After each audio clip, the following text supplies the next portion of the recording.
এই পৃথিবীতে আল্লাহ আমাদেরকে কেন পাঠিয়েছেন? আল্লাহ বলেছেন, কুনতুম খায়রা উম্মাতিন উখরিজাত লিন-নাস, তোমরা সর্বশ্রেষ্ঠ জাতি হে মুসলমানরা। উখরিজাত লিন-নাস, তোমাদেরকে আমি বের করেছি মানুষের জন্য। কার জন্য? মানুষের জন্য। লিন-নাস, মানুষের জন্য। তা'মুরুনা বিল মা'রুফ, তোমরা মানুষকে সৎ কাজের আদেশ দিবে। তানহাউনা আনিল মুনকার, অসৎ কাজ থেকে নিষেধ করবে। ওয়া তু'মিনুনা বিল্লাহ, সর্বপ্রথম তোমরা নিজে আল্লাহর প্রতি ভালো করে ঈমানদার হবে।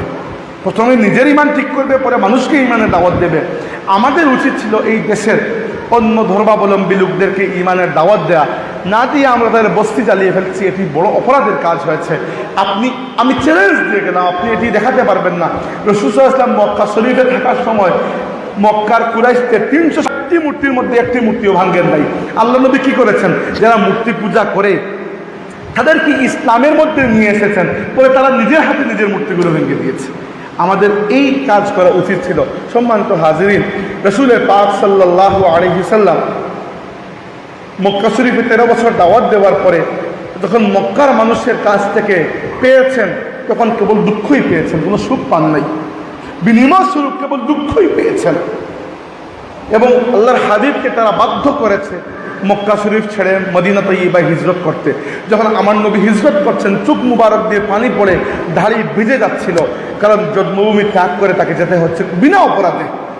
মদিনা শরীফে গিয়ে যাওয়ার পরে আল্লাহ দরজা খুলে দিয়েছেন। ইসলামের একের পর এক জিহাদ হয়েছে, ইসলামের বিজয় হয়েছে। 8 নম্বর বছর রাসূলুল্লাহ সাল্লাল্লাহু আলাইহি ওয়াসাল্লাম 10,000 সাহাবী নিয়ে মক্কা শরীফ বিজয় করে দিয়েছেন।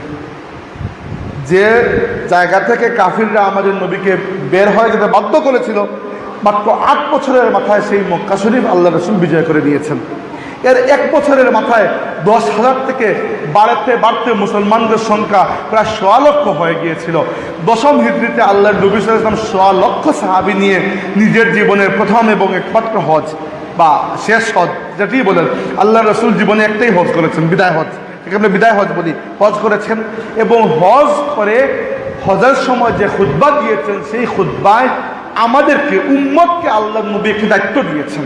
বলেছেন, ফাল ইউবাল্লিগিশ শাহিদুল গায়ব, বলেছেন বাল্লিগু আন্নি ওয়ালাউ আয়াতান, তোমরা আমার কাছ থেকে যা কিছু পেয়েছো, তোমরা যারা এখানে উপস্থিত আছো, তারা তোমাদের পরবর্তীদের কাছে পৌঁছে দেবে যারা উপস্থিত নাই।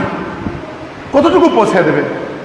বাল্লিগু আন্নি ওয়ালাউ আয়াতান, একটি আয়াতও যদি তোমরা জানো তবুও সেটি মানুষের কাছে পৌঁছে দেবে।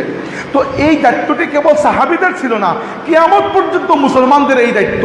আমি আপনাদেরকে জানাচ্ছি, আপনারা পরবর্তীদেরকে, এর পরবর্তীদেরকে এইভাবে ইসলামের বাণী সারা পৃথিবীতে ছড়িয়ে পড়বে। আল্লাহর নবী সাল্লাল্লাহু আলাইহি ওয়াসাল্লাম ভবিষ্যৎবাণী করেছেন। আল্লাহর নবী বলেছেন, লা ইয়াবকা আলা যাহরিল আরদি বাইতু মাদারিন ওয়ালা ওয়াবারিন ইল্লা আদখালাহুল্লাহু কালিমাতাল ইসলাম, এই দুনিয়ার বুকে কোনো ইট পাথরের তৈরি পাকা ঘর কিংবা কোনো কাঁচা তাবু বা কাপড়ের তৈরি, ছনের তৈরি ঘর কিছু বাকি থাকবে না, এই ব্যতীত যে আল্লাহ সেখানে অবশ্যই ইসলামকে প্রকাশ করাবেন। কিয়ামতের আগে ইসলাম সারা পৃথিবীতে পৌঁছে যাবে ইনশাআল্লাহ। এজন্য মেহনত আমাদেরকে করতে হবে। আমরা এই মেহনতটা বাদ দিয়ে দেই, আমরা উত্তেজিত হয়ে যাই। আমাদেরকে আল্লাহর হাবিব সাল্লাল্লাহু আলাইহি ওয়াসাল্লামের সিরাত মুবারকের দিকে খেয়াল করা উচিত। আমাদেরকে এই মিলাদুন নবী বা অন্যান্য উপলক্ষগুলোকে কাজে লাগানো উচিত রাসূলুল্লাহর পথে মানুষকে নিয়ে আসার জন্য। সম্মানিত হাজিরিন, আল্লামা ইকবাল রাহমাতুল্লাহি আলাইহি মুসলিম বিশ্বের অন্যতম সর্বশ্রেষ্ঠ দার্শনিক, সর্বকালের সর্বশ্রেষ্ঠ দার্শনিক, তিনি একটি কবিতা বলেছেন ফার্সি ভাষায়। বলেছেন যে, কবিতার প্রথম শব্দটা মনে পড়ছে না আমার, ইয়াজে নূরে মুস্তফা উরা বাহাস ইয়া হুনুজ আন্দার তালাশ মুস্তফা, প্রথম লাইনটা মনে পড়ছে না। তিনি বলেছেন যে দুনিয়াতে যে জায়গায় তুমি যা ভালো কিছু দেখো, বুঝতে পারবে যে সেই ভালো কিছুটি আল্লাহ আমার নবীর নূর থেকে গ্রহণ করা হয়েছে, অথবা সেই ভালো কিছু শুরু হয়েছে, সামনে বাড়তে বাড়তে এক সময় আমার নবীর নূরের কাছে গিয়ে থামবে। অর্থাৎ দুনিয়ার সব ভালোর মূলে হচ্ছেন রাসূলুল্লাহ সাল্লাল্লাহু আলাইহি ওয়াসাল্লাম। হয় তার কাছ থেকে এই ভালো গুণ বের হয়েছে, নইলে আপনি বের করেছেন, সামনে বাড়তে বাড়তে গিয়ে এক সময় তার পর্যন্ত পৌঁছে যাবে। আমরা যদি আমাদের নবী সাল্লাল্লাহু আলাইহি ওয়াসাল্লামের আদর্শকে সারা দুনিয়াতে ছড়িয়ে দিতে পারি, তাহলে সম্মানিত হাজিরিন, মুসলমানদের এই দুরবস্থা তো কাটবে, এই জমিনে আল্লাহর দ্বীন আবারও মাথা উঁচু করে দাঁড়াবে ইনশাআল্লাহ।